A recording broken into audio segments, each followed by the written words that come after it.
November 2017, Coinbase head office, San Francisco. In a glass-walled meeting room, CEO Brian Armstrong and his legal chief are checking the damage from the company's courtroom showdown with the IRS. The legal chief pushes his chair back and looks up. Well, it could have been bloodier. Sure, but it's still not ideal. The battle began in 2016, when federal tax collectors noticed that only 800 people in the entire country reported their crypto profits and losses. The IRS believed thousands had failed to report capital gains tax due on their crypto trades. So the IRS demanded that Coinbase hand over customer details so it could identify the tax dodgers. But this was a battle Coinbase decided it had to fight in court to reassure their customers that their information would not be revealed.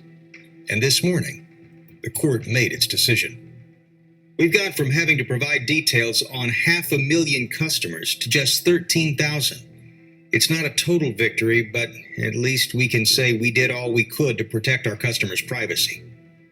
I'm still not happy, but Armstrong trails off mid-sentence. Through the glass wall, he can see the entire office grinding to a halt. People are rising from their chairs and gathering around the flat-screen monitors on the walls. Something's happening. Armstrong heads out of the meeting room. By now, the office is at a standstill. Everybody's staring at the screens showing the live price of Bitcoin.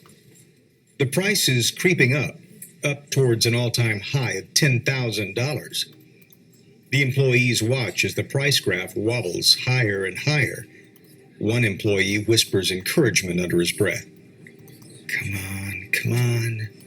The price punches through the $10,000 barrier, and the place goes wild with people hugging, jumping, grinning, and cheering. Bitcoin's move from 4 to 5-figure prices is a psychological milestone that caps a spectacular year for crypto. Since 2017 began, Bitcoin's price has soared more than 900%. The world's supply of Bitcoins is now worth more than $160 billion. It's boom time for crypto, and tens of millions of people are buying in. But this digital gold rush isn't just attracting investors seeking sky-high gains. It's also drawing in legions of con artists who are about to swindle people out of billions. Did you know that Ashbida answer is a... From Wondery, I'm David Brown, and this is Business Wars.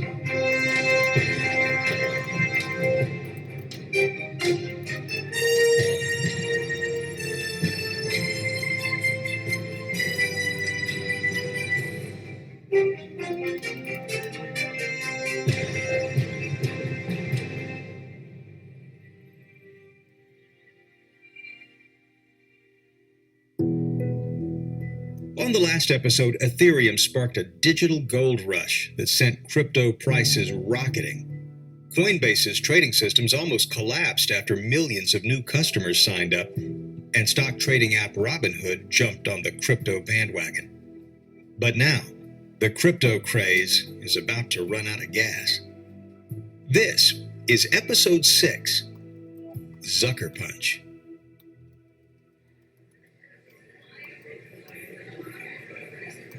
It's October 2017, and in Thailand, the first BitConnect conference is underway.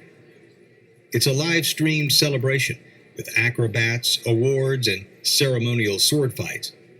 There's a lot to celebrate. At the start of 2017, a BitConnect coin cost 17 cents.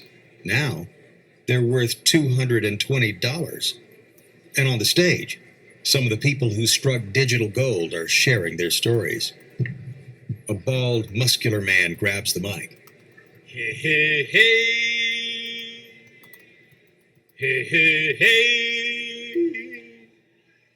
Hey, everybody. My name is Carlos Matos, and I am coming from New York City, New York. And let me tell you that we are really changing the world as we know it. The world is not anymore the way it used to be. No.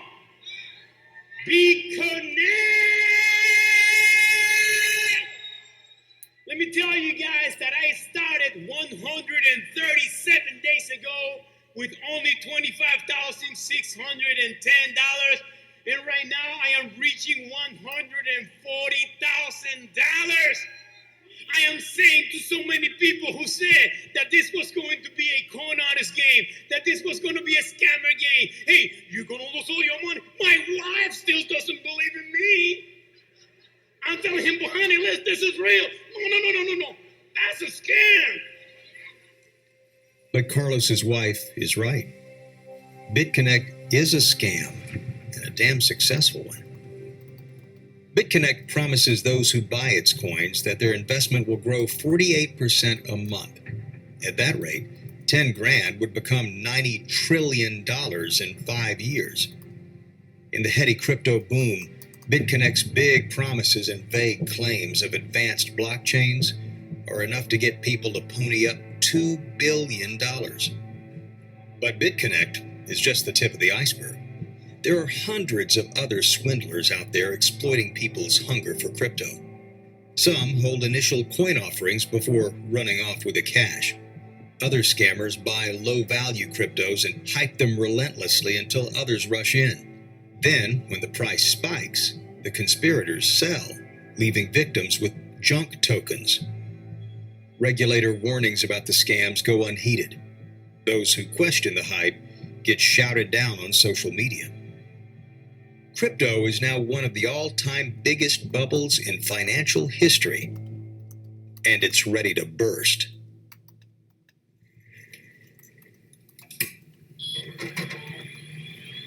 January 2018, Sydney, Australia. In a suburban home, a young father fires up the PC in the living room. Checking his crypto is part of his morning routine. He got into BitConnect after seeing YouTubers boasting about the mega bucks they're making. He bought a little, sold it, and got his money back. Reassured that it was legit, he did the math and realized that if he went all in, he could pay off the family's mortgage in 6 months. So in went his monthly paycheck. Then, the family's savings. Now, each morning he checks his ballooning investment before heading for work with a smile on his face. But not this morning. Huh? His wife walks past, trying to settle their newborn child. How much you got now? It's not there. What's that? BitConnect's website. It's all gone. He Googles BitConnect. News stories fill the screen. Stories about BitConnect vanishing in a puff of smoke after regulators issued cease and desist orders. Yesterday, BitConnect coins were worth hundreds of dollars. Now, they're worth cents. What have I done? What have I done? What's happening? Everything's gone. I put all our savings in there. You did what? Across the world, thousands are waking up to the same news. Some will lose not just money, but their marriages, homes, and mental health too. Not that the shadowy people behind BitConnect care. They've pocketed more than $1 billion. But BitConnect investors aren't the only ones losing their shirts. The entire crypto market's in freefall. Panic gripped the crypto market right before Christmas, causing the price of Bitcoin to collapse from $17,000 to $12,000 in just 24 hours. Then, China banned initial coin offerings and crypto exchanges, annihilating the Chinese crypto market, a market that just a year earlier accounted for 90% of all Bitcoin trades. China's clampdown craters the price of Bitcoin again, and where Bitcoin leads, other crypto follows. The boom is now bust, and those who didn't bail in time have little option but to sit on their devalued tokens and pray for the glory days to return.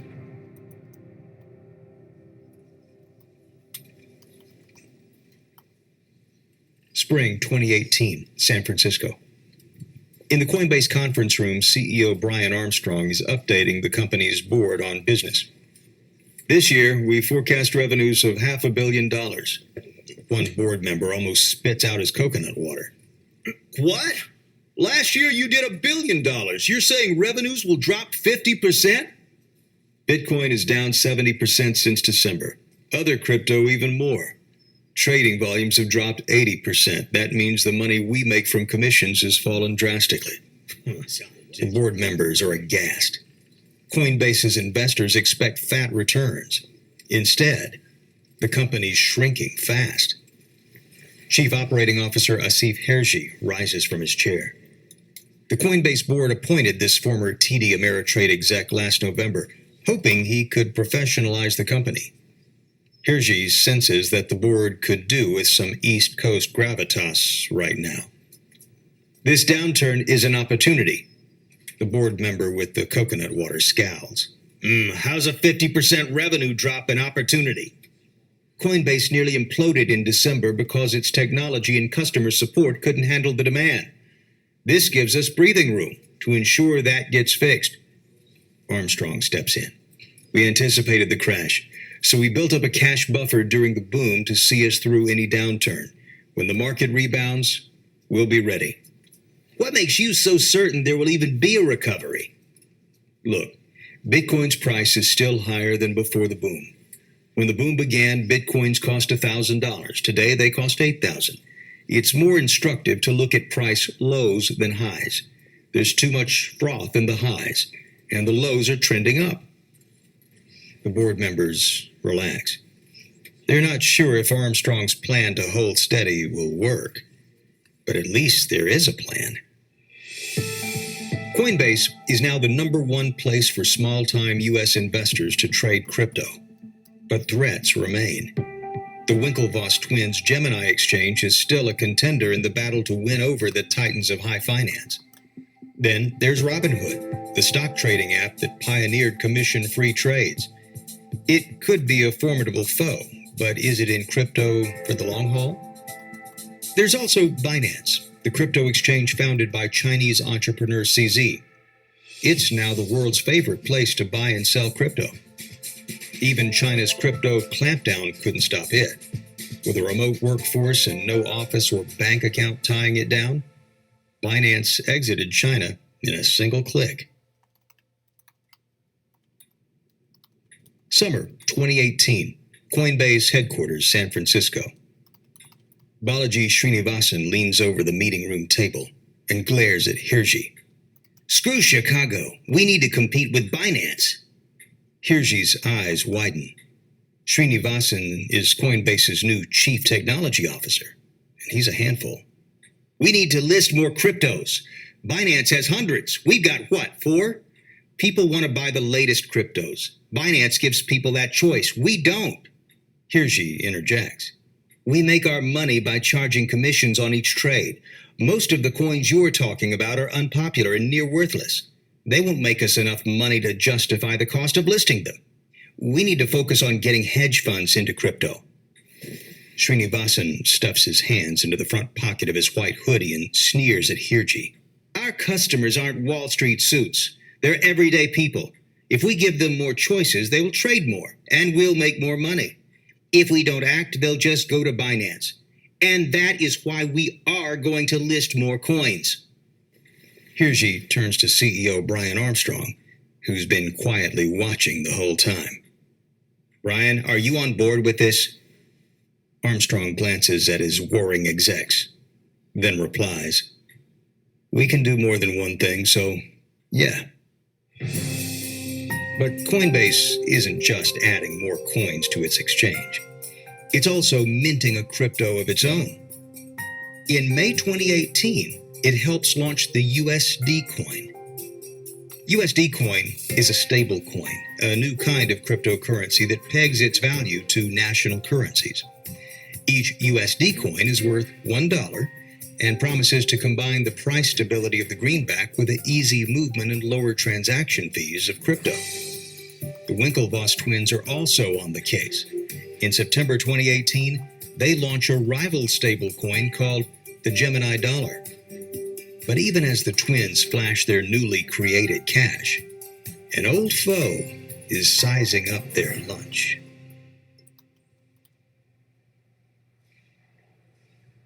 January 2019, Menlo Park, California. In a secure building on Facebook's campus, David Marcus is on edge. This silver-haired executive and his team have been working on a top-secret project for a year. Now, its future hangs in the balance. A team member rushes over. "He's coming." Marcus turns to see Facebook CEO Mark Zuckerberg enter the room, trailed by advisors. It's showtime. Marcus leads Zuckerberg into the meeting room. On the screen, the presentation is ready to go. The opening slide reads, "Introducing Libra, a universal digital coin." Zuckerberg listens as Marcus outlines the master plan. Libra's mission is to create a global payment system and empower billions of people. 1 billion adults have cell phones but no bank. Libra can connect them to the financial system. Libra will process payments faster than Bitcoin. It'll be more stable, too, because every Libra coin will be backed with national currency. Zuckerberg interjects. How does this benefit Facebook? Libra will integrate the payment systems of Facebook, Messenger, WhatsApp, and Instagram. Zuckerberg looks impressed. But then Marcus hurls a curveball. Libra will be owned and controlled by the Libra Association. Zuckerberg blinks. The Libra Association? It will be a group of 100 equal partners who will operate the Libra blockchain. Facebook will be one of those partners. Why would we cede control of the digital currency we've spent $1 billion creating? If Libra is seen as Facebook's coin, it'll be dead in the water. By ceding control, people will be more likely to trust Libra and adopt it globally. Zuckerberg smiles. Building a global currency is an audacious plan. But as the world's top social network corporation, Facebook is well placed to get hundreds of millions of people using Libra. An advisor whispers in Zuckerberg's ear. This could cause blowback. We can write it out. Besides, it's the Libra Association's cryptocurrency, not ours. In June 2019, Facebook announces Libra and a list of 24 prospective partners, including Visa, MasterCard, PayPal, eBay, and Coinbase. The news gets greeted by a hailstorm of protests.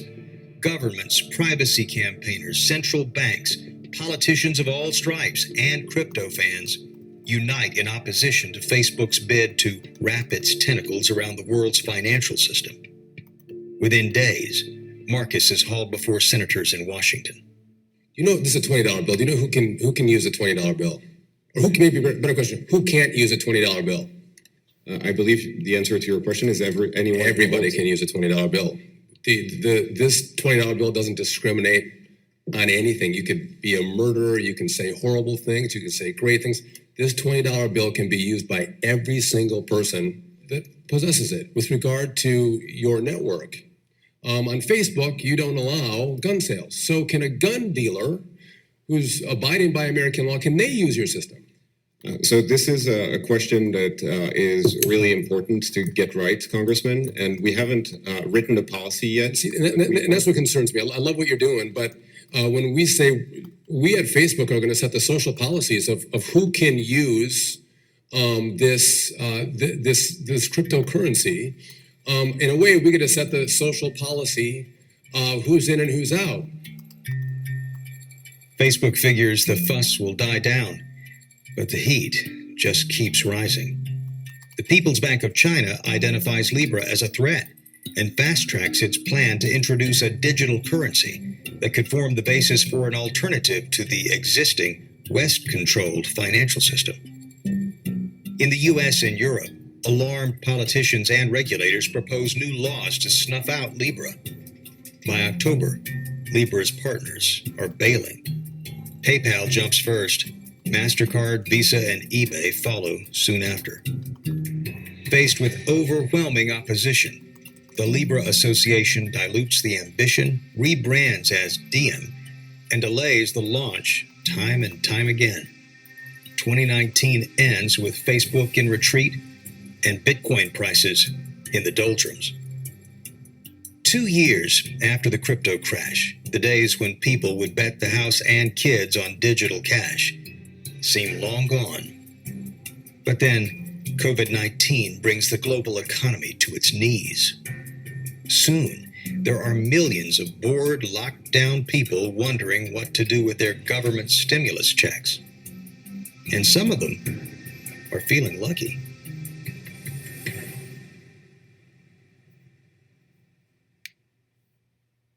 Did you know that there are Zipper.com/just of 300 and a CNBC present?